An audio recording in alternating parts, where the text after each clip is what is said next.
Shabbat Shalom, queridos irmãos, mais uma vez.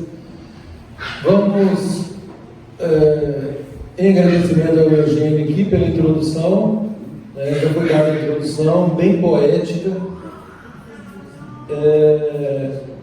A paraxá de hoje é a paraxá Razino, que significa ouçam. Está em Deuteronômio 32, Devarim 32, todo o capítulo 32, do verso 1 a 52. Haftará em 2 Samuel 22, 1 a 52, também em Romanos 10, 14 e 11, verso 12. Tem um salmo complementar que é o salmo 11. Paraxá Razino, ouçam. Bem sugestivo, né? Mais uma vez. Queridos, ouçam. Ouçam.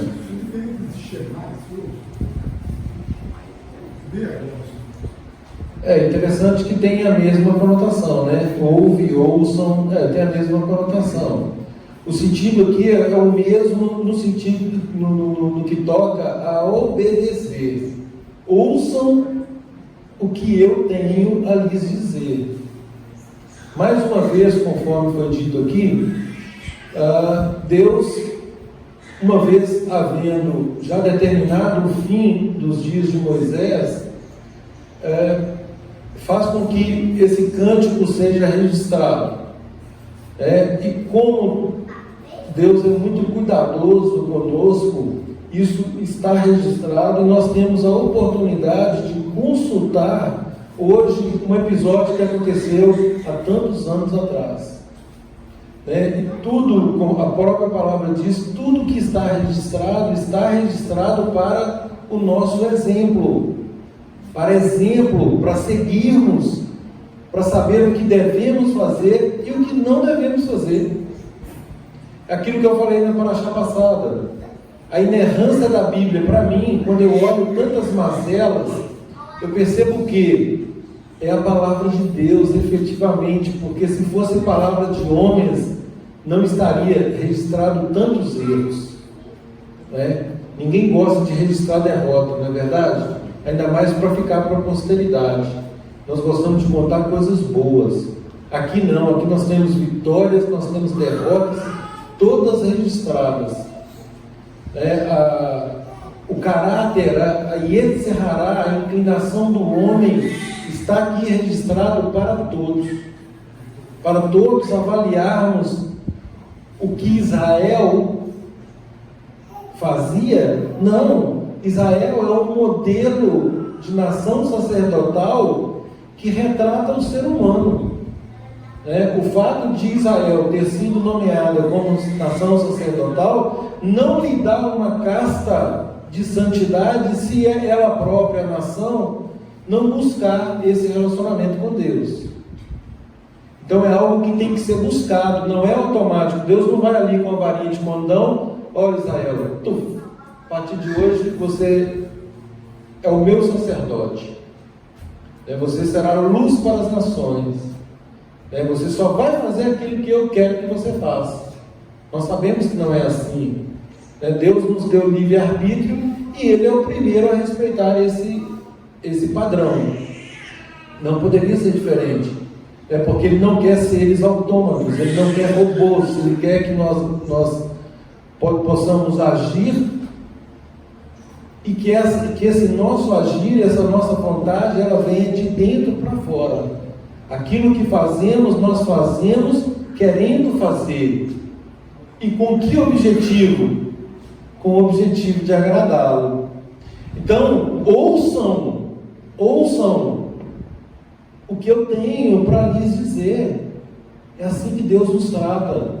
É assim que Deus deixa tantos ricos exemplos para que nós não caiamos em erro, para que nós não soframos prejuízos.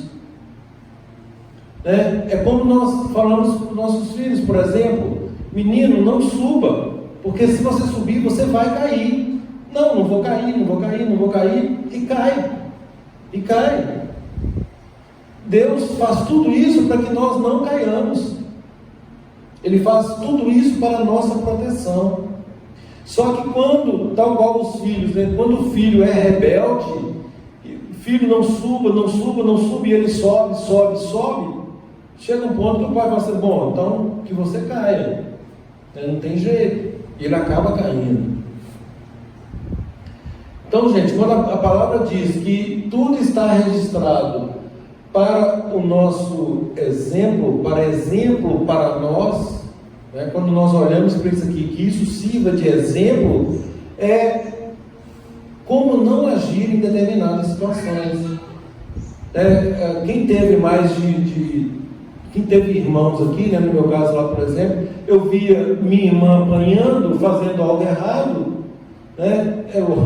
Aquilo já é exemplo para mim, eu não vou fazer, porque senão eu vou apanhar também. Aqui, quando nós vemos que algo foi feito em desconformidade com a vontade do Eterno, e aí vem o que? Vem a reprimenda, vem o castigo, né? Vem as maldições. E aí o que eu faço? Opa, eu não vou fazer desse jeito, porque eu não quero isso aqui para mim, eu não quero isso para a minha vida, eu não quero isso para a vida da minha família. Ontem nós lemos, volte um pouquinho por gentileza, Êxodo 19, deixe marcado e volte um pouco para Êxodo 19, segundo livro da Bíblia. Êxodo 19, 5. Prometo ser breve. Vou falando assim até das 2 horas. 19:5. Agora, pois, se diligentemente, não é de qualquer jeito, gente. Não é ouçam de qualquer jeito. É ouvir de forma diligente, cuidadosa, atentamente. Agora, pois, se diligentemente ouvirdes a minha voz e guardardes a minha aliança, então sereis a minha propriedade peculiar, dentre todos os povos, porque toda a terra é minha. O que Deus está comunicando aqui? Eu poderia ter escolhido qualquer um, estou escolhendo vocês. Toda a terra é minha. Poderia nomear outra nação, mas eu estou escolhendo vocês. Então, se vocês ouvirem a minha voz e guardardes essa aliança, vocês serão minha propriedade. Eu vou manter esse pacto com vocês. Vós me sereis reino de sacerdotes e nação santa. Santa aqui no sentido de separada, né? Não no sentido de comum, trivial que nós estamos acostumados aí. É uma nação santa, santo não peca, então eles são impecáveis. Não é isso. É uma nação separada para um sacerdócio, para um ofício, para uma missão. Que missão? Ser luz para as outras nações. Aquela coisa, olha, Israel, eu estou te nomeando como meu representante. Você vai me representar perante todas as nações. Você será luz para as outras nações. Você será sal. Vocês farão a diferença para as outras nações. E aí, Moisés expõe então para os anciãos do povo, né, tudo que o Senhor, tudo que Adonai havia ordenado. E olha o que o povo diz, verso 8: então o povo respondeu de forma unânime: tudo o que Adonai falou, faremos.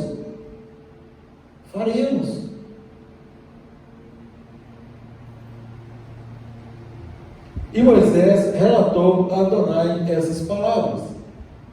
Então aqui, gente, de novo, né, é um contrato de adesão.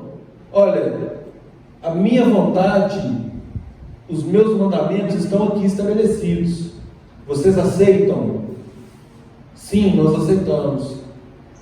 Pronto, fechou o pacto. Selou o pacto. Ou a pessoa tem a opção de não aceitar. Simples assim. O que a pessoa não tem é a possibilidade de discutir esse pacto, as condições que já estão estabelecidas aqui.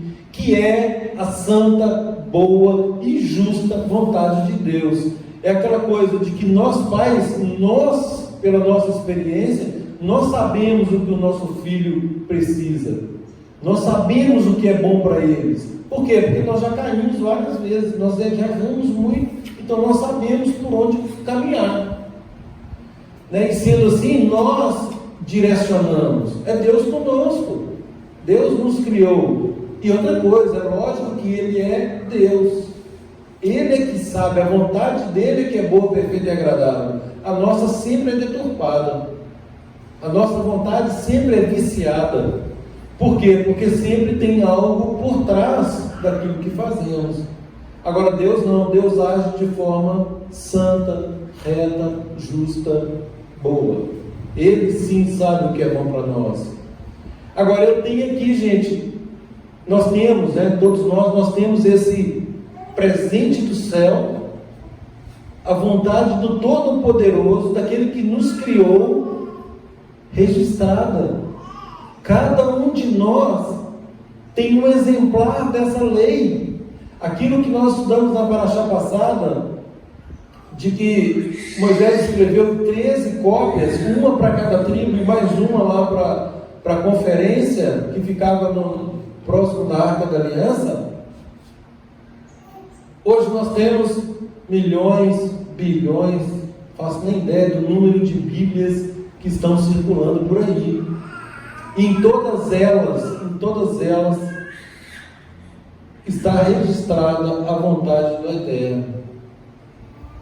Então assim, é muito privilégio nosso poder conferir, poder aferir, poder comparar a nossa conduta com o padrão que Deus já estabeleceu. Nós pegamos um aparelho eletrônico, nós vamos lá no manual para saber como extrair no máximo desse aparelho, como eu vou aproveitar as funcionalidades que me são oferecidas. Agora nós temos aqui um manual do proprietário de como ter uma vida feliz, uma vida abundante, uma vida de bênçãos. Porque o tempo todo Deus nos apresenta: eis que ponho diante de vocês a bênção e a maldição, a vida e a morte. Escolhe a vida, escolhe a bênção. E tantas vezes nós ignoramos essa voz divina, essa voz paterna, para seguir a nossa vontade viciada. É um paradoxo, para não dizer outra coisa. Como, sabendo que essa vontade é tão preciosa, como posso eu ignorá-la? Ou como posso eu querer ou pretender modificá-la? Não é bem assim, os tempos hoje são outros, não seja tão exigente consigo mesmo. Isso é humanismo. Para isso, aquela frase de Yeshua, arreda-te. Esse tipo de pensamento não provém do trono de Deus, ao contrário. Tudo que tenta nos dissuadir de cumprir a vontade do Pai não procede do trono de Deus, por óbvio.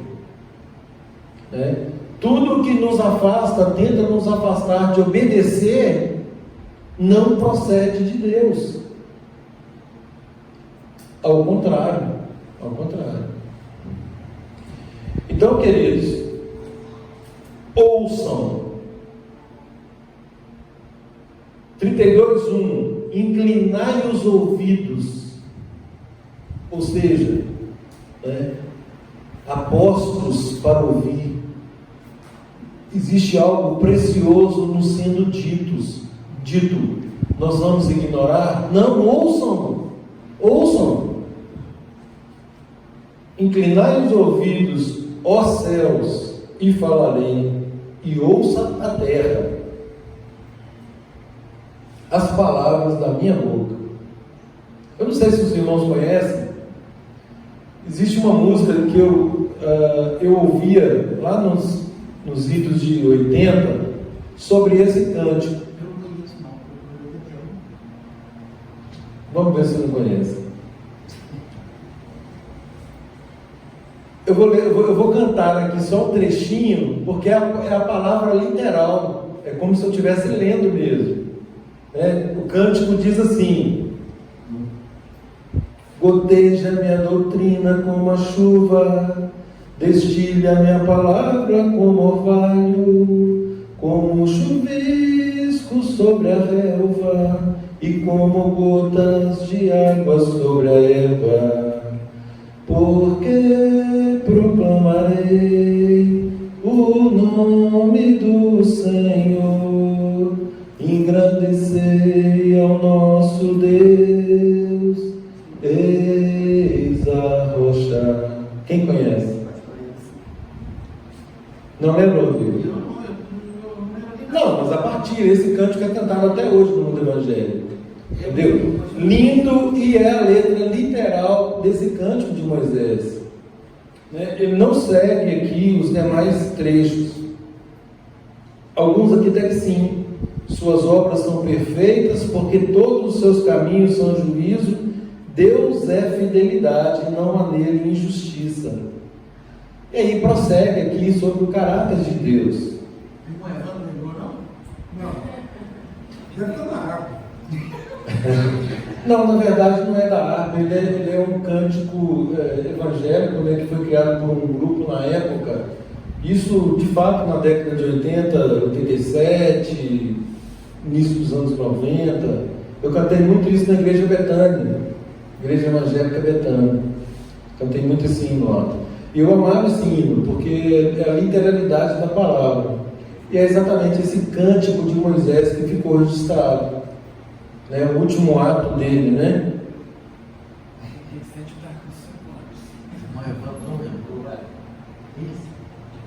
Me colocou numa situação complicada, Esse tempo aí, cara,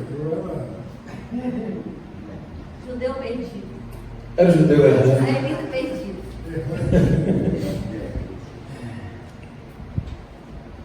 Queridos, do verso 1 ao verso 6, então, nós temos aqui registrados o nome e a obra de Deus, o amor de Deus por Israel e por todos nós.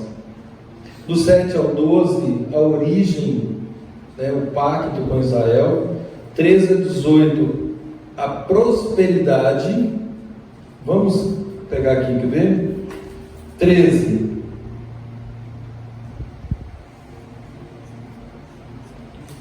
Não, deixa eu voltar um pouquinho, quer ver? Vamos de 7 a 12. 7 a 12. Lembra dos dias da antiguidade, atenta para os anos de gerações e gerações. Pergunta a teu pai e ele te informará. Aos teus anciãos, aos mais velhos aqui, e eles te dirão: quando o Altíssimo distribuía as heranças das nações, quando separava os filhos dos homens uns dos outros, fixou os limites dos povos segundo o número dos filhos de Israel, porque a porção de Adonai é o seu povo. Jacó é a parte da sua herança. Achou-o numa terra deserta e num ermo solitário, povoados de uivos, rodeou e cuidou dele. Olha o amor de Deus. Guardou-o como a menina dos olhos, como a águia desperta a sua ninhada e voeja sobre os seus filhotes, estende as asas e tomando-os, os leva sobre elas.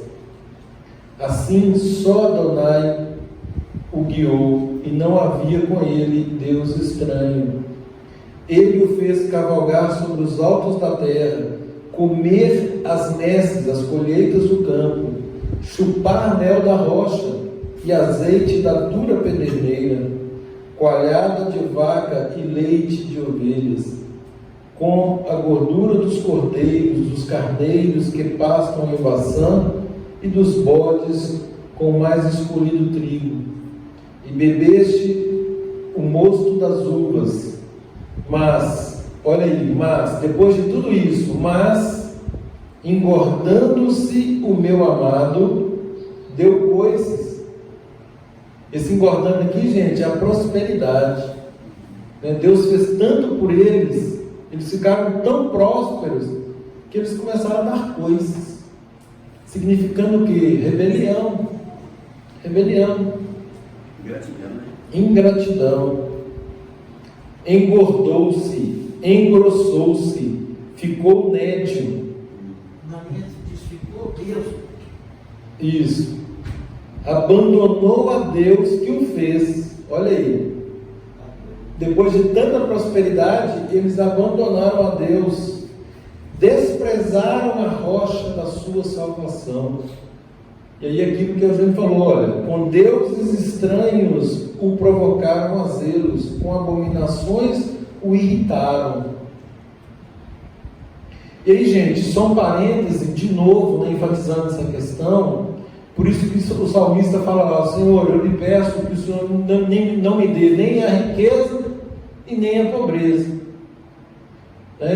que eu não fique rico demais para que eu me esqueça do Senhor, e nem pobre demais que eu tenha que furtar aí para suprir as minhas necessidades. Eu digo o seguinte, a Clemeni falou ali de sabedoria, e a palavra diz que aquele que quiser sabedoria, peça em oração e Deus concederá. Ele não impede isso a ninguém. E de fato, o ideal é que sejamos sábios para que nós possamos prosperar sem jamais esquecer de Deus. Por que eu vou ter uma vida mais ou menos se eu posso ter a excelência? A prosperidade vai me afastar de Deus? Será que se Deus me der sabedoria, se eu clamar por sabedoria, eu certamente agirei de modo que essa prosperidade não afete o meu relacionamento com o meu Criador. Não me afete. A minha esperança, o meu amor, a minha motivação está em agradar a Deus. Nós sabemos, gente, que todos nós passamos por provações, por tribulações. Todos nós. O Eugênio citou um problema aí com a familiar, enquanto introduzia aqui o assunto da Paraxá. Todos nós passamos por problemas. A questão é como passamos por esses problemas. Como passamos. É isso que vai fazer a diferença. Eu tenho um episódio muito pesado, que foi a minha viuvez. Minha primeira esposa ficou 3 anos doente, 3 anos em tratamento. Isso é muito pesado,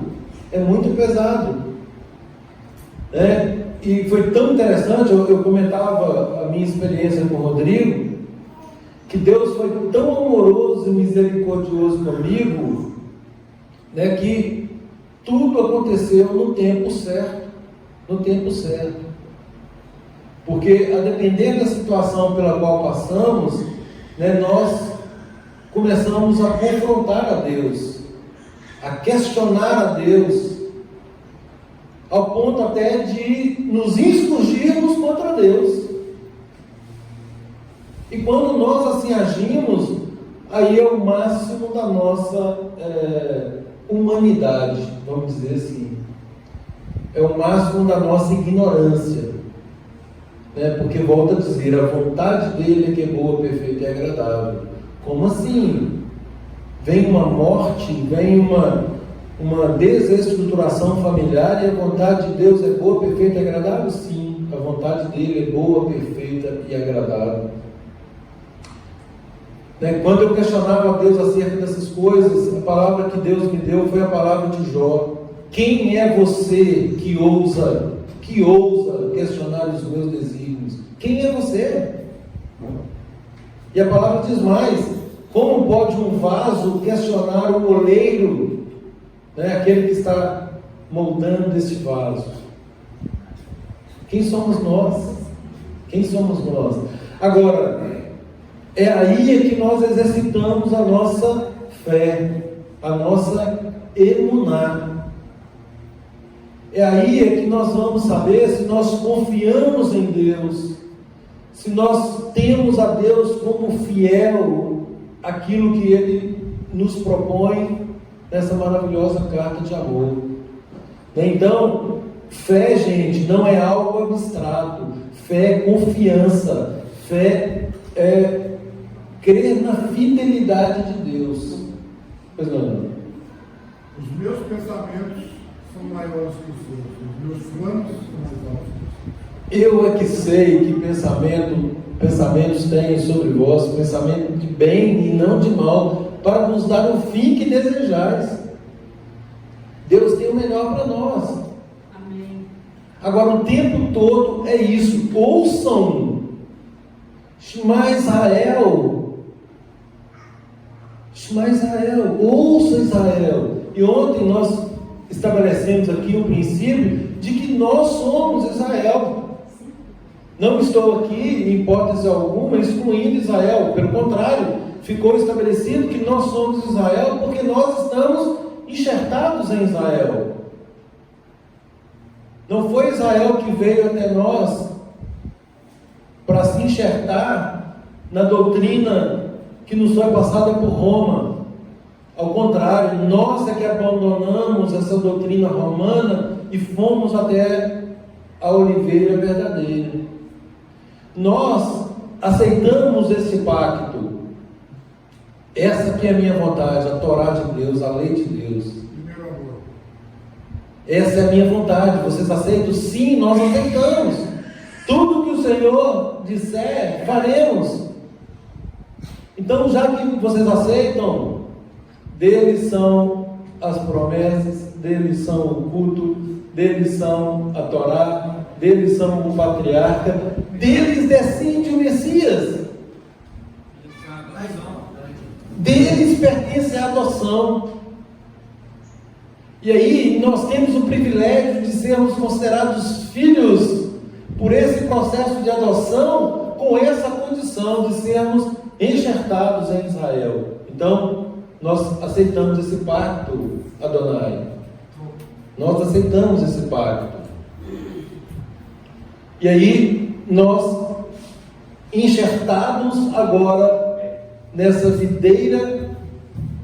nessa oliveira verdadeira, aí sim, nós temos que ouvir tudo que Deus tem para nos dizer.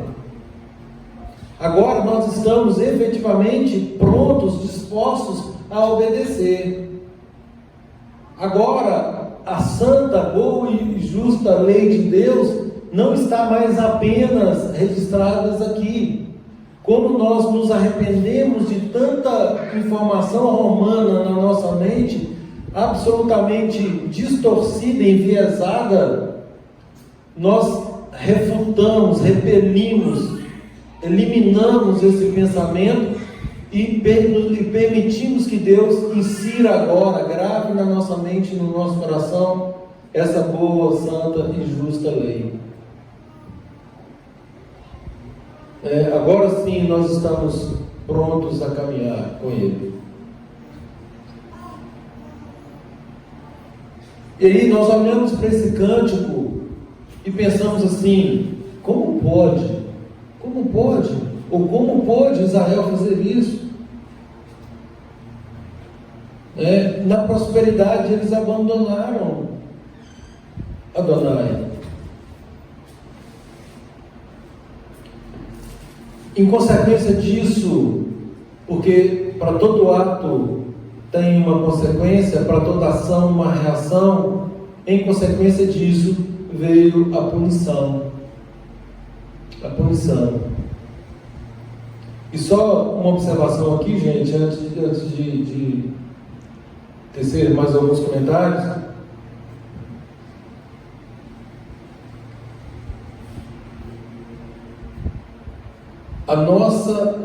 O nosso bem, a nossa vida plena, a nossa bênção, ela é condicionada.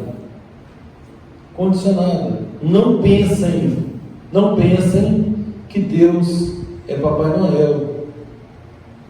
Não pensem. Deus é o nosso Pai. Ele nos criou para um relacionamento íntimo com Ele, para um retorno de santidade,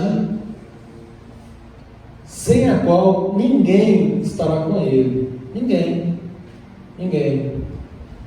Então, o caminho de volta requer mudança de atitude, mudança de mente.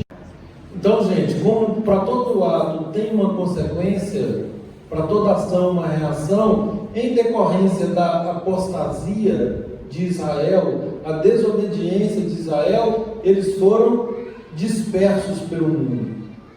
Dispersos. Houve aí já uma ruptura naquela configuração original do Eterno. Aquilo que Deus havia pensado para uma unidade, essa unidade agora ela se bipartiu.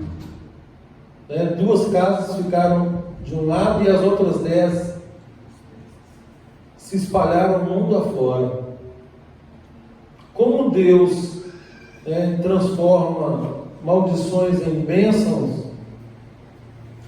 no plano original de resgate, de apregoar a vontade dele a todas as nações, é óbvio que isso hoje nós enxergamos como bênção para nós, porque foi graças a isso que fomos hoje alcançados. Tivemos a possibilidade, com a quebradura desses galhos, quebradura de alguns, nos possibilitou esse enxergo.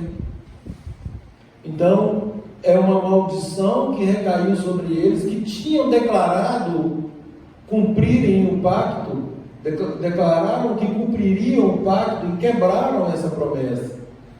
Então, como quebraram, veio a consequência. Só que essa consequência, para nós, ela acabou resultando em bênção. E é assim que Deus faz. A própria palavra diz isso, Ele transforma maldições em bênçãos.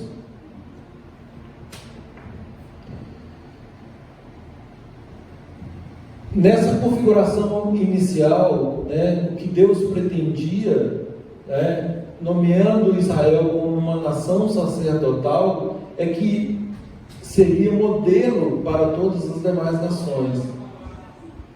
Modelo. E aí, com essa dispersão, como já disse, fomos alcançados pela vinda do Messias, que inicialmente veio para as ovelhas perdidas da casa de Israel, para o ajuntamento da configuração original, e também nesse plano, nós fomos aqui beneficiados com a ordem que ele deu lá em Mateus 28, 18 a 20. Veio para os que eram seus, e os seus o rejeitaram. Então, essa rejeição inicial, novamente, se transforma em bênção para nós. Agora, qual que é a advertência lá em Romanos? Não te ensoberbeças por isso. Não penses, ou não penseis, que somos melhores do que eles. Pelo contrário, gente. Nós no lugar deles, nas condições deles, provavelmente agiríamos tal qual eles agiram, ou talvez até pior. Agimos assim. Então, nós não temos razão aqui para soberba. Nós não podemos ousar dizer que nós hoje somos o Israel espiritual. Podemos dizer isso na perspectiva correta, no sentido correto do termo. Como estamos enxertados na oliveira, aí sim, já que fomos enxertados lá, porque alguns foram quebrados e que nos possibilitou esse enxerto, agora sim, nós podemos dizer que somos Israel espiritual. Por quê? Porque Paulo diz que a lei é espiritual. Na promessa de Jeremias, na profecia de Jeremias, confirmada em Hebreus 8, que nós lemos ontem, resta claro que a lei de Deus agora ela está gravada no nosso coração, na nossa mente, impressa na nossa mente. É a mesma lei. Não houve abolição de lei, está registrado aqui, não houve abolição, houve mudança de local. O que era escrito em pedras, agora está no coração. O que era escrito em pedras e em rolo, agora está no nosso coração e na nossa mente. A lei é a mesma. Aquilo que já comentamos, né? As leis de Deus são imutáveis. Imutáveis. Então, queridos, ouçam. Ouçam. Estejamos atentos à voz de Deus. A palavra diz, né? Hoje, se ouvirdes a voz de Deus, não endureçais o vosso coração, como fizeram nossos pais lá no deserto, nessa época. Coração duro, dura cerviz, não se rende ao governo de Deus. E uma coisa interessante, gente, que Yeshua disse que ele veio para anunciar o Evangelho, diga-se, a boa nova. Ontem nós lemos o Salmo, né? Quão formosos são os pés daqueles que anunciam boas mensagens, das boas novas. E ele disse que ele veio anunciar o Evangelho, a boa nova do reino. Do reino. Não é uma boa nova qualquer, é uma boa nova qualificada. Do reino. E reino aqui, no sentido de resgatar a ordem. Um resgate de ordem. Estavam todos naquela ocasião alheios a esse comando divino. Eles não conseguiam ouvir mais. Está cheio de relatos, tem ouvidos, mas não ouvem. Eles não conseguem ouvir. Então ouçam. Então Yeshua veio para anunciar o Evangelho do reino. Ele veio para restabelecer a vontade do Pai. Ele veio para nos reconciliar com o Pai. Passou por tudo que passou para nos proporcionar essa possibilidade de nos reconciliarmos com Ele. Volto a dizer para aqueles que querem. E aí a palavra também diz: as minhas ovelhas ouvem a minha voz. Ovelhas, gente, cabrito não ouve. Cabrito dá coice, pula, berra e some. Só ovelha. É interessante essa semelhança nossa com ovelha. Yeshua é um modelo comparado também a uma ovelha, que quando ela vai ser morta, ela não reluta, ela não resiste, ela se entrega. É um animal resignado. E é por isso que Deus nos assemelha a ovelhas. Por quê? Porque nós ouvimos que a vontade de Deus é que é boa, perfeita e agradável. Nós ouvimos que a lei de Deus é boa, santa e justa. Que o mandamento santo é santo, justo e bom. Então, ouvindo tudo isso, tendo um padrão de excelência, como escolhermos algo diferente? Como podemos abrir mão dessa preciosidade? E o salmista diz o quê? Que os mandamentos de Deus são superiores ao valor da mais rara e cara joia. Não há riqueza que se possa comparar a ela.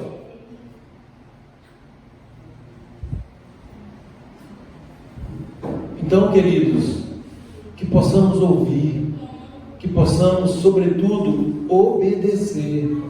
Esse cântico de Moisés, ele está aqui registrado, e nós, à medida que vamos aprofundando, vendo aí que houve prosperidade, esquecimento, apostasia, separação, dispersão, né?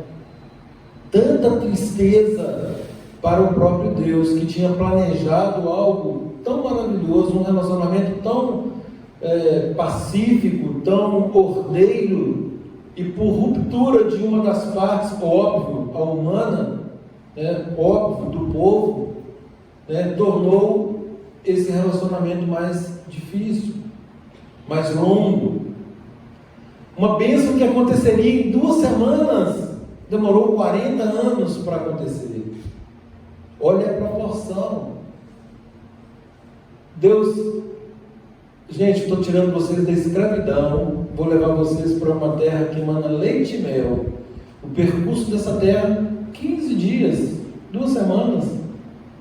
A gente olha assim, a gente vai até de joelho, né? Só que a rebeldia, a desconfiança, a infidelidade fez com que o que duraria 15 dias durasse 40 anos, e sem contar as milhares de vidas perdidas por conta desse ato de rebeldia. Todo ato tem consequência, toda ação tem reação. Conquanto Deus seja Pai amoroso, bondoso, Ele também é um justo juiz. E aí, gente, já finalizando, a importância de escolhermos,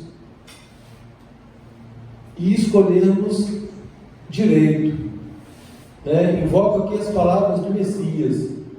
Qual dentre vós que vai construir uma casa não calcula primeiro o que vai gastar com ela, para acontecendo que, tendo iniciado essa obra, você pare a construção, vem outra e diga lá, começou a obra e não tem como terminar. Isso fazendo uma referência a quê? À medida que escolhemos obedecer a Deus, nós não temos a opção de retroceder.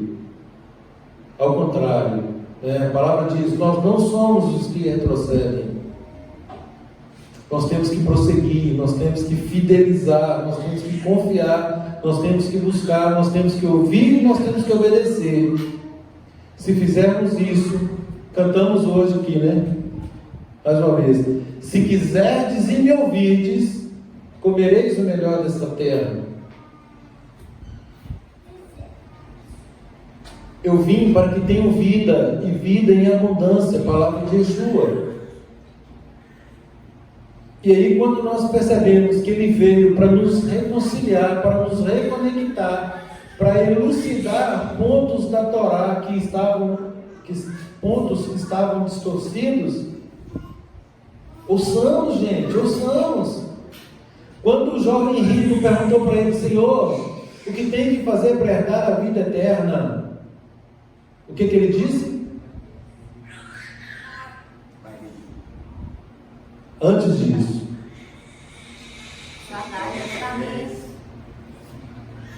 guarde os mandamentos. Yeshua disse, guarde os mandamentos. Ué, mas espera aí. Novo Testamento, Yeshua dizendo para guardar mandamento, a filosofia romana, a teologia romana, dizendo que não precisa guardar mandamentos para entrar na vida eterna. E aí Yeshua disse, guarde os mandamentos. E o jovem rico replica, Senhor, quais? E Yeshua cita alguns dos 10 mandamentos. Honra teu pai e tua mãe, não furtarás, não adulterarás, não roubarás, não assaltarás. E o jovem corajosamente responde ao mestre, Senhor, tudo isso eu tenho feito. Tudo isso eu tenho feito. Desde a minha mocidade. Olha a coragem desse rapaz. Coragem. De falar com Yeshua, o Filho de Deus, que, Senhor, eu cumpro essas coisas. Sim, eu cumpro. Só que Yeshua sabia que tinha algo no coração dele que o prendia. E aí Yeshua vai naquele ponto. Yeshua diz o que para ele? Vai, vende tudo que tem e traz para mim. dê aos pobres e segue-me. Volto a dizer, gente, não precisa ficar pobre para... E nem enriquecer líderes. Isso, para servir a Deus. Mas a dependência é fundamental. Sem dúvida. Tudo se concentra na motivação. Tudo se concentra aquilo que nos move. Né? O que eu estou fazendo? Eu estou fazendo por quê? Por qual razão? Né? Quando eu disse aqui agora há pouco que o nosso único interesse é isso, é o interesse. Interesse. Não deixa de ser. E aí, gente, para justificar o meu interesse, ou o nosso interesse, né, de salvar almas, de retificar vidas, eu olho para o exemplo de Yeshua, né, o qual contemplou o fruto do penoso trabalho dele. Ele contemplou, ou seja, ele teve um vislumbre daquilo que seria o resultado do sacrifício dele. Foi-lhe permitido visualizar o resultado, e aí ele ficou satisfeito. Ele ficou satisfeito. Então, gente, ouçamos a voz de Deus, obedeçamos a voz de Deus. Nós não devemos guardar mandamentos para sermos salvos, mas uma vez que fomos salvos pelo exclusivo sacrifício do Filho de Deus, que nos proporciona essa reconciliação, agora nós andamos em obediência, óbvio, à boa, santa e justa vontade de Deus. Yeshua disse, né? A minha comida consiste em fazer a vontade do meu Pai. Eu não vim fazer a minha própria vontade, sim daquele que me enviou.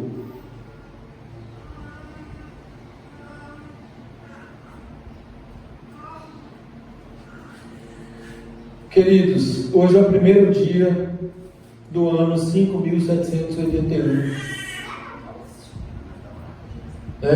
A minha oração hoje para cada um de nós é que Deus nos conceda, primeiro, sabedoria,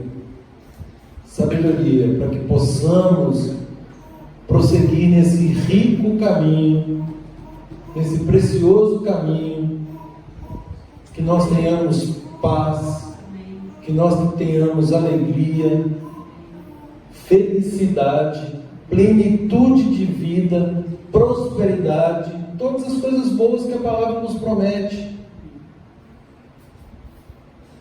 Agora, como o primeiro dia do ano, os próximos 9 dias que se seguem, é a próxima festa, é a próxima Santa Convocação, Yom Kippur, Dia do Perdão. Que possamos, como disse ontem, prosseguir na nossa autoanálise, que possamos retificar os nossos caminhos, que possamos ver onde caímos e retomarmos, regressarmos até lá e retomarmos o caminho da retidão, da obediência, do ouvir e do praticar a palavra de Deus. Amém? Que tenhamos um ano novo, maravilhoso na presença dEle, que tenhamos um ano doce, um ano leve, que o nome de cada um de nós seja escrito no livro da vida, em que, perseverando nessa obediência, em ouvir e obedecer, nós possamos receber o nosso galardão lá na frente e ouvirmos aquela maravilhosa frase: vinde benditos de meu Pai, apossai-vos do reino que vos foi preparado. Aleluia. Aqui está a perseverança dos santos. Os os que guardam os mandamentos de Deus e têm o testemunho de Yeshua. Aleluia, aleluia. Que Adonai te abençoe e te guarde. Todos de pé, por favor. Que Adonai te abençoe e te guarde. Que Adonai faça resplandecer o rosto dele sobre ti e tenha misericórdia de ti. Que Adonai sobre ti levante o rosto e te dê shalom. Shabbat shalom a todos. Shana Tová Umekutá. Ótimo ano.